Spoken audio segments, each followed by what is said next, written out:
Telangana CPGET or PG admission process సంబంధించి like MA, MSc, MCom, MEd, MPEd other professional courses కోసం ఆన్లైన్లో registration చేసుకొని documents అనేది upload చేయడం కంప్లీట్ అయిన తర్వాత మనకు సంబంధించిన సర్టిఫికేట్స్ అనేది వెరిఫికేషన్ ప్రాసెస్ కంప్లీట్ అయిందా లేదా, మనం అప్లోడ్ చేసిన డాక్యుమెంట్స్ అనేది కన్వీనర్ ఆఫీస్ అథారిటీస్ వెరిఫై చేశారా లేదా అనేది ఏ విధంగా తెలుసుకోవాలి.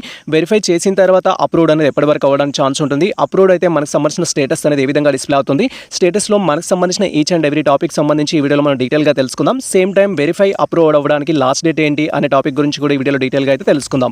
Welcome to the masters education. నేను మీ సత్య. ప్రజెంట్ వచ్చేసి CPGET or common post graduation entrance టెస్ట్కి సంబంధించి ఆన్లైన్ కౌన్సిలింగ్ యొక్క అఫీషియల్ వెబ్సైట్లో అయితే ఉన్నాం. అండ్ ఈ యొక్క అఫీషియల్ వెబ్సైట్ లింక్ మేము డిస్క్రిప్షన్లో అయితే చేస్తాము. వన్స్ మీరు లింక్ అనేది ఓపెన్ చేసినట్లయితే మన యొక్క సిస్టమ్ స్క్రీన్ కానీ మొబైల్ స్క్రీన్ కానీ ఈ విధంగా అయితే డిస్ప్లే అవుతుంది. ప్రజెంట్ మనకు సంబంధించిన సర్టిఫికేట్ వెరిఫికేషన్ స్టేటస్ ఏ విధంగా తెలుసుకోవాలనేది తెలుసుకుంటున్నాం. కాబట్టి సో మీరు మొబైల్ ద్వారా మీకు సంబంధించిన అప్లికేషన్ స్టేటస్ అనేది తెలుసుకోవాలనుకుంటే మేము ఇచ్చిన లింక్ అనేది మొబైల్లో క్రోమ్లో కానీ మొజిల్లాలో కానీ ఓపెన్ చేస్తే రైట్ సైడ్ కార్నర్లో మీకు ఈ విధంగా త్రిబుల్ డాట్స్ అయితే ఉంటాయి. ఫస్ట్ త్రిబుల్ డాట్స్ పైన క్లిక్ చేసి డెస్క్టాప్ సైట్ అనే ఒక ఆప్షన్ అయితే ఉంటుంది. దాన్ని మీరు ఎనేబుల్ చేసుకోవాలి. స్క్రీన్ అనేది స్క్రోల్ చేస్తే మీకు డెస్క్టాప్ సైట్ అనేది వస్తుంది. ఇక్కడ మీరు క్లియర్గా అబ్జర్వ్ చేయొచ్చు. ఈ బాక్స్లో నేను టిక్ మార్క్ అయితే చేసుకుంటున్నాను. టిక్ మార్క్ చేసుకుంటే మనకు స్క్రీన్ అనేది చాలా కంఫర్టబుల్గా డిస్ప్లే అవ్వడంతో పాటు త్రూ మొబైల్ ద్వారా మీకు సంబంధించిన అప్డేట్స్ తెలుసుకోవచ్చు. ఇన్ కేస్ మీరు మొజిల్లాలో ఓపెన్ చేస్తే అక్కడ ఆన్ ఆఫ్ అని అయితే ఉంటుంది. దాన్ని ఆన్ చేసుకుంటే సరిపోతుంది. అండ్ ఆ తర్వాత మన డీటెయిల్స్ అనేది లాగిన్ అయ్యి మనం వెరిఫికేషన్ స్టేటస్ అయితే తెలుసుకోవచ్చు. ఇక్కడ మీరు క్లియర్గా అబ్జర్వ్ చేయొచ్చు. క్యాండిడేట్ లాగిన్ అంటూ రిజిస్టర్ అంటూ ఆప్షన్ అయితే ఉంటుంది. ఫస్ట్ ఈ ఆప్షన్ పైన క్లిక్ చేయాలి.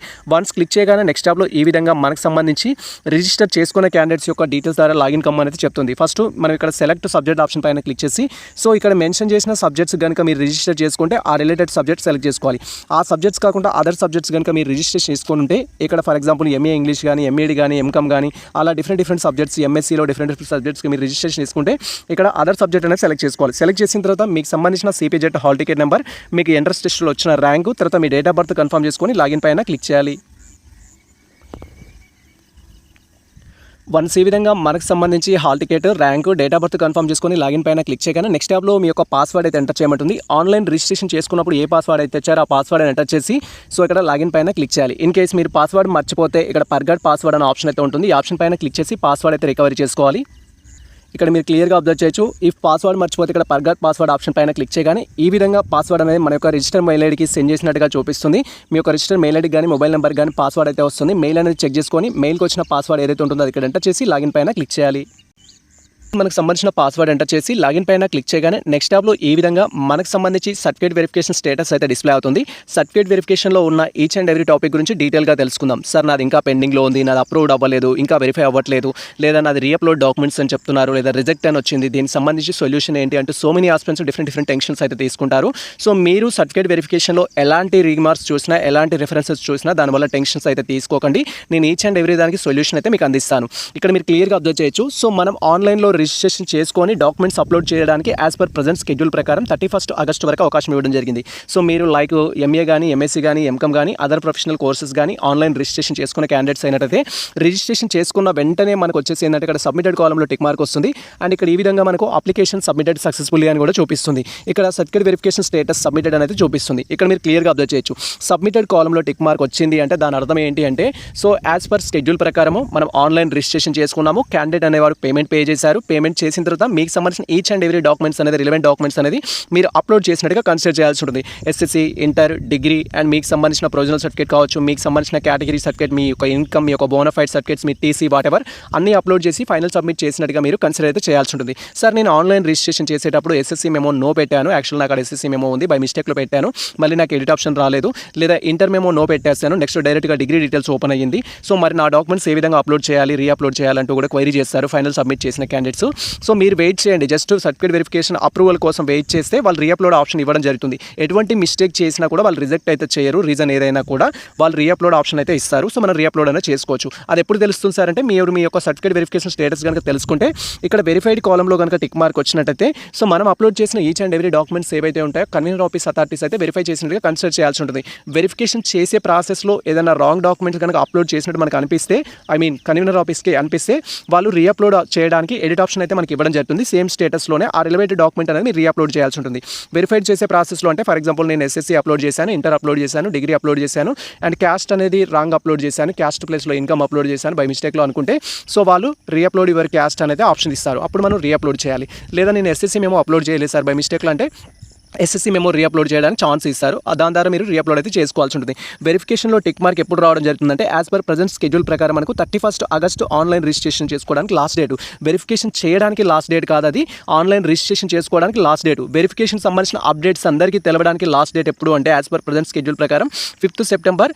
సో మనకు లాస్ట్ డేట్ అనమాట ఈ వెరిఫికేషన్ సంబంధించిన అప్డేట్ రావడానికి యాజ్ పర్ ప్రజెంట్ స్కెడ్యూల్ ప్రకారం 5th September last date sir. ఒకవేళ 5th సెప్టెంబర్ వరకు మా యొక్క సంబంధించిన వెరిఫికేషన్ కానీ అప్రూవ్ కానీ కాకపోతే మేము ఏం చేయాలని సో మెనీ ఆస్పెక్ట్స్ క్వైరీ చేస్తారు.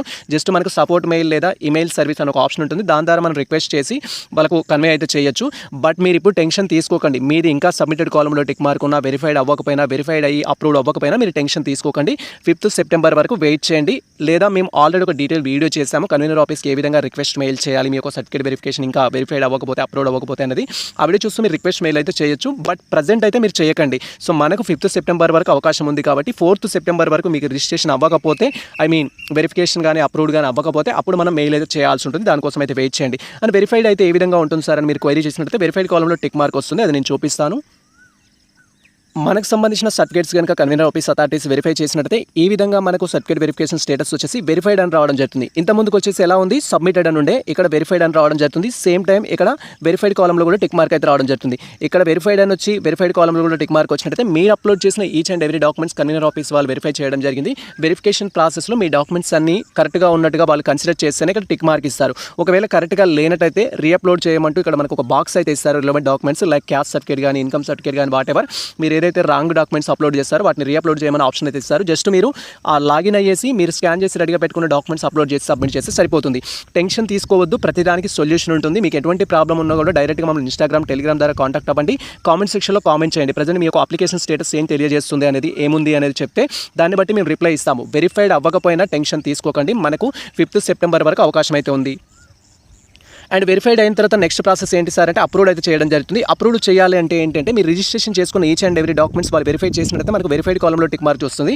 అప్రూవ్ చేయాలంటే సో మీరు ఏ కోర్స్కి అప్లై చేశారు, మీరు అప్లై చేసిన కోర్స్కి మీరు ఎలిజిబుల్లా కాదా. ఫర్ ఎగ్జాంపుల్ నేను ఎంఎస్సీ డేటా సైన్స్కి అప్లై చేశాను. ఎంఎస్సీ డేటా సైన్స్ చేయాలి అంటే ఆ రిలేటెడ్ ఈక్వలెంట్ క్వాలిఫికేషన్స్ ఉన్నాయా లేదా అని వెరిఫై చేస్తారు. నేను ఎంఎస్సీ ఫిజిక్స్కి అప్లై చేశాను అనుకోండి, డిగ్రీలో నాకు ఫిజిక్స్ లేదు, ఫిజిక్స్ లేకపోయినా కూడా నేను ఎంఎస్సీ ఫిజిక్స్కి అప్లై చేశాను అనుకోండి, వాళ్ళు రిజెక్ట్ చేశారు. ఫర్ ఎగ్జాంపుల్ నేను ఎంఈ ఎకనామిక్స్ అప్లై చేశాను, రిలేటెడ్ క్వాలిఫికేషన్స్ ఉందా లేదా అనేది చూస్తారు. ఎనీ డిగ్రీ స్టూడెంట్స్ అయితే ఎంఈ ఎకనామిక్స్కి ఎలిజిబుల్ అవుతారు యాజ్ పర్ ప్రజెంట్ రూల్స్ ప్రకారం. సో ఎనీ డిగ్రీ అన్నప్పుడు వాళ్ళు యాక్సెప్ట్ చేస్తారు. కానీ స్పెషల్ డిగ్రీ ఉండాలి, పర్టికులర్గా ఎంఎస్సీ కెమిస్ట్రీకి డిగ్రీలో కెమిస్ట్రీ ఉన్న వాళ్ళు మాత్రం అప్లై చేసుకోవాలనే రూల్స్ ఉన్నప్పుడు మీరు కెమిస్ట్రీ లేకుండా కూడా అప్లై చేశారనుకోండి, అలాంటి క్యాండిడేట్స్ని ఏంటంటే వాళ్ళు రిజెక్ట్ చేయడానికి ఛాన్స్ ఉంటుంది. కానీ అదర్ రీజన్స్ మీరు ఏ డాక్యుమెంట్స్ తప్పుగా అప్లోడ్ చేసినా కూడా రిజెక్ట్ అయితే చేయరు. రిజెక్ట్ చేసినా కూడా దానికి సొల్యూషన్ అంటే ఏ విధంగా సాల్వ్ చేసుకోవాలనేది కూడా మేము గైడ్ చేస్తాము. మీరు రిజెక్ట్ అయిన క్యాండిడేట్స్ ఎవరైతే ఉంటారో డైరెక్ట్గా మనం ఇన్స్టాగ్రామ్, టెలిగ్రామ్ ద్వారా కాంటాక్ట్ అవ్వండి. మేము మీకు అసిస్టెంట్ సర్వీస్ అయితే ప్రొవైడ్ చేయడం జరుగుతుంది. ఒకవేళ అప్లోడ్ అయితే ఏ విధంగా ఉంటుంది సార్ మన స్టేటస్, దానికి సంబంధించి ఫర్దర్ అప్డేట్స్ ఏంటి అని మీరు క్వైరీ చేస్తే అది కూడా నేను డిస్ప్లే చేస్తాను. సో మనకు సంబంధించి సిపిజెట్ యొక్క online registration come certificate verification ప్రాసెస్లో భాగంగా మన యొక్క సర్టిఫికేట్స్ అనేది కన్వీనర్ ఆఫీస్ వారు వెరిఫై చేసి అప్రూవ్ చేసినట్టయితే ఈ విధంగా అప్రూవ్డ్ కాలంలో కూడా టిక్ మార్క్ రావడంతో పాటు ఇక్కడ స్టేటస్ కూడా సర్టిఫికేట్ వెరిఫికేషన్ సంబంధించి అప్రూవ్డ్ అనేది ఉంటుంది. అప్రూవ్డ్ అని వచ్చినట్టయితే మీకు ఎటువంటి ప్రాబ్లం లేదు. సో మీకు సంబంధించిన సర్టిఫికేట్ వెరిఫికేషన్ ప్రాసెస్ మొత్తం కంప్లీట్ అయినట్టుగా కన్సిడర్ చేయాల్సి ఉంటుంది. కాకపోతే ఏంటంటే దీంట్లో కూడా మనం ఫర్దర్ ఇన్ఫర్మేషన్ అయితే తెలుసుకోవాల్సి ఉంటుంది. అప్రూవ్డ్ అని వచ్చిన క్యాండిడేట్స్కి మళ్ళీ ఇక్కడ వ్యూ రిపోర్ట్ అని ఒక ఆప్షన్ అయితే వస్తుంది. వ్యూ రిపోర్ట్ పైన క్లిక్ చేసి మీకు సంబంధించిన కంప్లీట్ స్టేటస్ అయితే చూసుకోవాల్సి ఉంటుంది. వెరిఫికేషన్ సంబంధించి రిమార్క్స్ ఏమైనా ఉన్నాయా లేదా అనేది కంప్లీట్గా అయితే చూడాల్సి ఉంటుంది. దాని గురించి కూడా డీటెయిల్గా అయితే తెలుసుకుందాం. వన్స్ మీకు అప్రూవ్డ్ వచ్చినట్టయితే మీరు వెబ్ ఆప్షన్స్ పెట్టుకోవడానికి అయితే ఎలిజిబుల్ అవుతారు. సో సిపిగేట్ అడ్మిషన్ ప్రాసెస్లో భాగంగా MA, MSc, MCom and other professional కోర్సెస్లో జాయిన్ అవ్వడానికి మీకు అప్రూవ్డ్ వచ్చింది అంటే వెబ్ ఆప్షన్స్ పెట్టుకోవచ్చు. ఈ విధంగా మనకు గ్రీన్ కలర్లో వచ్చేసి you are eligible for exercising web options అనేది వస్తుంది. వెబ్ ఆప్షన్స్ అని వచ్చినట్టయితే యాజ్ పర్ షెడ్యూల్ ప్రకారం మనము కాలేజెస్ సెలెక్ట్ చేసుకోవడం అయితే ఉంటుంది. వెబ్ ఆప్షన్ సంబంధించి కూడా డీటెయిల్ వీడియో అయితే చేస్తాము. ఈ విధంగా మీకు అప్రూవ్డ్ వచ్చిన తర్వాత మనకి ఇక్కడ వ్యూ రిపోర్ట్ అనే ఆప్షన్ అయితే ఉంటుంది. వ్యూ రిపోర్ట్ ఆప్షన్ పైన క్లిక్ చేసి మీకు సంబంధించి కంప్లీట్ స్టేటస్ రిపోర్ట్ అయితే చూడాలి. వ్యూ రిపోర్ట్ అనేది మనం చూడాలి అంటే సో ఆల్రెడీ నేను చెప్పడం జరిగింది. మీరు సిపిజెట్ సంబంధించిన ఎటువంటి అప్డేట్స్ తెలుసుకోవాలనుకున్నా మొబైల్లో డెస్క్టాప్ సైట్ అయితే ఎనేబుల్ చేసుకోవాలి. డెస్క్టాప్ సైట్ అనేది ఎనేబుల్ చేసుకుంటే స్క్రీన్ అనేది చాలా కంఫర్టబుల్గా డిస్ప్లే అవ్వడంతో పాటు వ్యూ రిపోర్ట్ అనేది మీ మొబైల్లో రావడం జరుగుతుంది. ప్రజెంట్ వచ్చేసి నేను ఇక్కడ వ్యూ రిపోర్ట్ పైన క్లిక్ చేస్తున్నాను. వ్యూ రిపోర్ట్ ద్వారా మీరు ఏం తెలుసుకుంటారు, ఏమేమి ఉంటాయనేది మీకు క్లారిటీ ఇవ్వడానికి. వన్స్ మనకు సంబంధించి వ్యూ రిపోర్ట్ ఆప్షన్ పైన క్లిక్ చేయగానే నెక్స్ట్ ట్యాబ్లో ఈ విధంగా వెరిఫికేషన్ రిపోర్ట్ సంబంధించి ఇన్ఫర్మేషన్ అయితే డిస్ప్లే అవుతుంది. వెరిఫికేషన్ రిపోర్ట్ కనుక మీకు డిస్ప్లే అవ్వాలంటే ఖచ్చితంగా డెస్క్టాప్ సైట్ అనేది ఎనేబుల్ చేసుకోవాలి, మొబైల్ స్క్రీన్ అనేది రొటేట్ చేయాలి. ఆ విధంగా రొటేట్ చేస్తేనే మీకు ఈ యొక్క వెరిఫికేషన్ రిపోర్ట్ అయితే డిస్ప్లే అవ్వడం జరుగుతుంది ఆఫ్టర్ మీకు సంబంధించిన వెరిఫికేషన్ అనేది అప్లోడ్ అయిన తర్వాత. సో దీంట్లో మీరు సంబంధించి ఈచ్ అండ్ ఎవ్రీ థింగ్స్ అయితే ఉంటాయి, మీరు వెరిఫై చేసుకోవాలి. ఇక్కడ మీరు క్లియర్గా అబ్జర్వ్ చేయొచ్చు. ఫస్ట్ మీరు ఏ సబ్జెక్ట్కి అయితే ఎగ్జామ్ రాశారో ఆ సబ్జెక్ట్ రిలేటెడ్ నేమ్ అనేది ఇక్కడ డిస్ప్లే అవుతుంది. తర్వాత క్యాండిడేట్ యొక్క నేమ్ ఉంటుంది, మీ యొక్క జెండర్ అనేది ఉంటుంది, తర్వాత మీ యొక్క హాల్ టికెట్ నెంబర్, మీ యొక్క పేరెంట్స్ సంబంధించిన ఇన్ఫర్మేషన్, డేట్ ఆఫ్ బర్త్, ఈ థింగ్స్ అయితే ఉంటాయి. ఈ థింగ్స్ అనేది ఒకసారి వెరిఫై చేసుకోవాలి. మీ నేమ్లో కానీ ఫాదర్ నేమ్లో కానీ డేట్ ఆఫ్ బర్త్లో కానీ మీ జెండర్లో కానీ మిస్టేక్స్ ఉన్నట్టయితే మనకు కరెక్షన్ చేసుకోవడానికి 2 ఆప్షన్స్ అయితే ఉంటాయి. సో మనకు టోటల్ వెరిఫికేషన్ ప్రాసెస్ కంప్లీట్ అయిన తర్వాత సిపిజెడ్ కన్వీనర్ ఆఫీస్కి వెళ్ళేసి మీరు స్పెషల్గా కరెక్షన్ అయితే చేయించుకోవాల్సి ఉంటుంది. సెకండ్ వన్ వచ్చేసి మీకు ఏ కాలేజ్లో అయితే సీట్ వస్తుందో ఆ కాలేజ్ అథారిటీస్ని కాంటాక్ట్ అయితే సో మీకు వాళ్ళు ఎగ్జామినేషన్ బ్రాంచ్ వాళ్ళకు రిక్వెస్ట్ లెటర్ పెట్టడం జరుగుతుంది, వాళ్ళు కరెక్షన్ చేయడం జరుగుతుంది. సో ఇలా 2 వేస్లో అయితే కరెక్షన్ ఉంటుంది. ఇఫ్ నేమ్లో కానీ ఫాదర్ నేమ్లో కానీ మీకు సంబంధించిన జెండర్లో కానీ డేట్ ఆఫ్ బర్త్లో కానీ మిస్టేక్స్ ఉంటే ఆ విధంగా మీరు కరెక్షన్ చేసుకోవాలి. అండ్ నెక్స్ట్ థింగ్ వచ్చేసి మనకి ఇక్కడ కేటగిరీ అనేది ఇంపార్టెంట్. సో మీరు ఆన్లైన్ రిజిస్ట్రేషన్ చేసుకున్నప్పుడు మీరు ఏ కేటగిరీ స్టూడెంట్స్ అయితే క్యాస్ట్ సర్టిఫికేట్ అప్లోడ్ చేయడం జరిగిందో ఆ రిలేటెడ్ క్యాస్ట్ ఉందా లేదా అనేది చూడాలి. తెలంగాణ స్టేట్ స్టూడెంట్స్కి మాత్రమే క్యాస్ట్ అనేది వర్తిస్తుంది, అదర్ స్టేట్ స్టూడెంట్స్కి క్యాస్ట్ అనేది వర్తించదు. అక్కడ జనరల్ అని కానీ లేదా నాన్ లోకల్ అని కానీ లేదా ఓసీ అని కానీ అయితే ఉంటుంది. తెలంగాణ స్టూడెంట్స్ అయినట్టు ఖచ్చితంగా మీరు ఏ కేటగిరీ స్టూడెంట్స్ అయితే ఆ కేటగిరీ అనేది అక్కడ ఉండాలి క్యాస్ట్ సర్టిఫికేట్ మనం అప్లోడ్ చేసినట్టయితే. సో ఇక్కడ మాది బీసీఏ కాబట్టి బీసీఏ అనేది చూపిస్తుంది. ఆ విధంగా మీకు సంబంధించిన ఇన్ఫర్మేషన్ కూడా చూపించాలి. తర్వాత ఇంపార్టెంట్, ఒకవేళ అలా కాకుండా వేరే క్యాస్ట్ ఉంది సార్ అంటే ఏం చేయాలంటే మీరు మీకు సంబంధించి ప్రజెంట్ మీ దగ్గర ఏదైతే క్యాస్ట్ సర్టిఫికేట్ ఉందో అది రీఅప్లోడ్ చేస్తే వాళ్ళు కరెక్షన్ చేయడం జరుగుతుంది. రీఅప్లోడ్ ఏ విధంగా చేయాలి అంటే సో మనకు కన్వీనర్ ఆఫీస్కి రిక్వెస్ట్ మెయిల్ చేయాల్సి ఉంటుంది. రిక్వెస్ట్ మెయిల్ ఏ విధంగా చేయాలని మేము ప్రీవియస్లో డీటెయిల్ వీడియో చేయడం జరిగింది. ఆ వీడియో లింక్ ఈ వీడియో డిస్క్రిప్షన్లో ఇచ్చేస్తాము. ఆ వీడియో చూస్తూ మీరు కన్వీనర్ ఆఫీస్కి రిక్వెస్ట్ మెయిల్ చేసి ప్రాబ్లమ్ అయితే సాల్వ్ చేసుకోవచ్చు. తర్వాత వచ్చేసి పేరెంటల్ ఇన్కమ్ సంబంధించి అయితే ఉంటుంది. పేరెంటల్ ఇన్కమ్ అనేది ఆన్లైన్ రిజిస్ట్రేషన్ చేసుకున్నప్పుడు మీరు తెలంగాణ స్టేట్ స్టూడెంట్ అయ్యుండి, తెలంగాణ స్టేట్ స్టూడెంట్స్కి మాత్రం పేరెంటల్ ఇన్కమ్ అనేది ఇంపార్టెంట్. మీరు తెలంగాణ స్టేట్ స్టూడెంట్స్ అయ్యుండి మీరు ఇన్కమ్ సర్టిఫికేట్ ఎలిజిబుల్ అయినట్టయితే ఈ ఇయర్కి సంబంధించిన ఇన్కమ్ సర్టిఫికేట్ కనుక ప్రజెంట్ ఇయర్కి సంబంధించిన ఇన్కమ్ సర్టిఫికేట్ కనుక మీరు అప్లోడ్ చేసి ఉంటే ఇక్కడ ఖచ్చితంగా లోయర్ అని రావాలి. అలా కాకుండా మీకు హయ్యర్ అని వచ్చినట్టయితే ఫర్ ఎగ్జాంపుల్ మీరు 2025 కానీ 2024 కానీ ఇన్కమ్ సర్టిఫికేట్ అప్లోడ్ చేశారు, అలాంటి వారికి ఇక్కడ హయ్యర్ అని రావడం జరుగుతుంది. లేదా మీరు ఇన్కమ్ సర్టిఫికేట్ అప్లోడ్ చేయకపోయినా misleading wrong income certificate upload చేసినా కూడా మీకు హయ్యర్ అనేది రావడం జరుగుతుంది. అలాంటి స్టూడెంట్స్ మీకు ఇక్కడ లోయర్ రావడం వల్ల బెనిఫిట్ ఏంటంటే మీరు రియంబర్స్మెంట్కి ఎలిజిబుల్ అవుతారు. కాలేజ్లో జాయిన్ అయ్యేటప్పుడు అమౌంట్ అనేది కట్టకుండా జస్ట్ కొంత అమౌంట్ అనేది 800 రూపీస్ పే చేసి సీట్ కన్ఫర్మ్ చేసుకుంటే సరిపోతుంది. ఒకవేళ మీకు ఇన్కమ్ సర్టిఫికేట్ కనుక లేకపోతే కాలేజ్ ఫీ అనేది 34,000 ఉందనుకోండి, 34,000 కట్టి కాలేజ్లో జాయిన్ అవ్వాల్సి ఉంటుంది. ఇన్కమ్ సర్టిఫికేట్ ఉండి అండ్ మీరు ఆన్లైన్లో సబ్మిట్ చేస్తేనేమో జస్ట్ 800 పే చేసి సీట్ కన్ఫర్మ్ చేసుకుంటే సరిపోతుంది. ఇన్కమ్ సర్టిఫికేట్ లేదు అనుకోండి, సో మీరు ఫుల్ అమౌంట్ పే చేసి సీట్ కన్ఫర్మ్ చేసుకోవాలి. కాబట్టి ప్రజెంట్ మీ దగ్గర ఇన్కమ్ సర్టిఫికేట్ ఉన్నప్పటికీ కూడా 2026 సంబంధించిన ఇన్కమ్ సర్టిఫికేట్ ఉన్నప్పటికీ కూడా మీకు ఇక్కడ హయ్యర్ అని వచ్చిందనుకోండి, మీరు కన్వీనర్ ఆఫీస్కి రిక్వెస్ట్ మెయిల్ చేసి రీఅప్లోడ్ అయితే చేయించుకోవాల్సి ఉంటుంది. సో వెరిఫికేషన్ స్టేటస్ తెలుసుకోవడం వల్ల ఇలాంటి రిమార్క్స్ ఏమైనా ఉంటే మనం దాన్ని సాల్వ్ చేసుకోవడానికి ఛాన్స్ ఉంటుంది. సార్ మరి నా దగ్గర 2026 సంబంధించిన ఇన్కమ్ సర్టిఫికేట్ ఉంది, నేను ఆన్లైన్ రిజిస్ట్రేషన్ చేసేటప్పుడు కూడా అదే అప్లోడ్ చేశాను, అయినా కూడా నాకు ఇక్కడ హయ్యర్ అని వచ్చింది, నో ఇన్కమ్ సర్టిఫికేట్ వచ్చింది, లేదా నాట్ అప్లికేబుల్ అని వచ్చింది అంటే నేను ఏ విధంగా ప్రాబ్లమ్ సాల్వ్ చేసుకోవాలని మీరు క్వైరీ చేసినట్టయితే మీరు కన్వీనర్ ఆఫీస్కి రిక్వెస్ట్ మెయిల్ చేయాల్సి ఉంటుంది. దట్ ఈస్ మీ దగ్గర కొత్త ఇన్కమ్ సర్టిఫికేట్ ఏదైతే ఉందో అది రీఅప్లోడ్ చేయమన్నట్టు రిక్వెస్ట్ చేస్తే వాళ్ళు రీఅప్లోడ్ చేస్తారు. దీనికి సంబంధించి కూడా డీటెయిల్ వీడియో చేసాము, ఆ వీడియో చూస్తూ రీఅప్లోడ్ చేసుకోండి. అండ్ ఇక్కడ లోకల్ రీజన్కి సంబంధించిన ఇన్ఫర్మేషన్ చూడండి. మీరు తెలంగాణకు లోకల్ అయితే ఇక్కడ లోకల్ రావడం జరుగుతుంది. తెలంగాణకు లోకల్ అనేది ఎలా కన్సిడర్ చేస్తారు సార్ అంటే సో ఫర్ ఎగ్జాంపుల్ మీరు 9th క్లాస్ నుంచి డిగ్రీ వరకు కనుక తెలంగాణ స్టేట్లో చదివి తెలంగాణ స్టేట్ విద్యార్థులు అయినట్టయితే ఇక్కడ లోకల్ అని రావడం జరుగుతుంది. అలా కాకుండా మీరు అదర్ స్టేట్ స్టూడెంట్స్ అయినా మీ యొక్క ఎడ్యుకేషన్ మొత్తం అదర్ స్టేట్లో జరిగినా కూడా ఇక్కడ లోకల్ అని ఇవ్వడానికి అయితే ఛాన్స్ ఉండదు. సార్ నేను తెలంగాణ స్టేట్ స్టూడెంట్స్నే బట్ నాది డిగ్రీ మాత్రమే అదర్ స్టేట్లో జరిగింది, మిగతా ఎడ్యుకేషన్ మొత్తం సేమ్ స్టేట్లో జరిగింది, మరి నాకేమొస్తుందంటే మాక్సిమం మీకు కూడా లోకల్ రావడానికి ఛాన్స్ ఉంటుంది. లోకల్ రాకపోతే సో మీకు సంబంధించి ఓ 10 years తెలంగాణలోనే ఉన్నట్టుగా, లాస్ట్ 10 years తెలంగాణలోనే ఉన్నట్టుగా మీకు సంబంధించి రెసిడెన్స్ సర్టిఫికేట్ అనేది త్రూ మీ సేవ ద్వారా తీసుకోండి. తీసుకున్నట్టయితే మీకు ఇక్కడ అది లోకల్ అని రావడానికి ఛాన్స్ ఉంటుంది. సో అది మనకు సంబంధించి అయితే తర్వాత మీ మొబైల్ నెంబర్ మెయిల్ ఐడి ఉంటుంది, దానివల్ల ఎటువంటి ప్రాబ్లమ్స్ అయితే ఉండవు. అండ్ ఒకవేళ మొబైల్ నెంబర్ మెయిల్ ఐడి మార్చుకోవాలనుకున్నా కూడా మీరు కన్వీనర్ ఆఫీస్కి రిక్వెస్ట్ మెయిల్ చేసి కరెక్షన్ అయితే చేయించుకోవచ్చు. తర్వాత ఇక్కడ last one you are eligible for exercising web options అనేది రావాలి. You are eligible for exercising web options అని వచ్చినట్టయితే ఎటువంటి ప్రాబ్లం లేదన్నట్టుగా కన్సిడర్ చేయాల్సి ఉంటుంది. ఇది మనకు వెరిఫికేషన్ రిపోర్ట్కి సంబంధించి ఈ విధంగా మీకు సంబంధించిన వెరిఫికేషన్ రిపోర్ట్ కనుక మీకు జనరేట్ అయ్యి వెరిఫికేషన్ రిపోర్ట్లో అన్ని పర్ఫెక్ట్గా ఉన్నట్టయితే మీ క్యాస్ట్కి సంబంధించి క్యాస్టే ఉంది, పేరెంట్ ఇన్కమ్ లోయర్ అని ఉందంటే ఎటువంటి ప్రాబ్లం లేదనమాట. అండ్ ఒకవేళ మీరు ఈడబ్ల్యూఎస్కి ఎలిజిబుల్ అయిన స్టూడెంట్స్ అయితే ఓసీ స్టూడెంట్స్ అయితే ఈడబ్ల్యూఎస్ కూడా ఇక్కడ అప్లికేబుల్ అని ఉంటుంది, ఎస్ అని అయితే ఉంటుంది. అలా ఉన్నట్టయితే సో మీరు ఈడబ్ల్యూఎస్ కూడా బెనిఫిట్ అనమాట. ఒకవేళ మీ దగ్గర ఈడబ్ల్యూఎస్ కూడా ఉండి నాట్ అప్లికేబుల్ అని వచ్చినట్టయితే దాన్ని కూడా మీరు రీఅప్లోడ్ అయితే చేసుకోవచ్చు.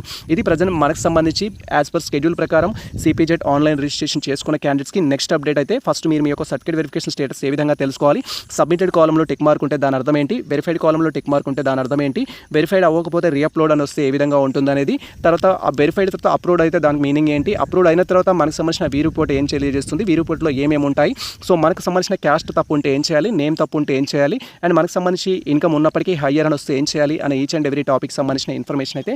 సో ఈ ఇన్ఫర్మేషన్ మీకు నచ్చితే మన వీడియో లైక్ చేయండి, మన ఛానల్ని సబ్స్క్రైబ్ చేసుకోండి. ఇలాంటి లేటెస్ట్ అప్డేట్స్ కోసం మన ఛానల్ని ఫాలో అవుతుంది, కుదిరితే మిత్రులకు షేర్ చేయండి. All the best all. Thank you for watching this video.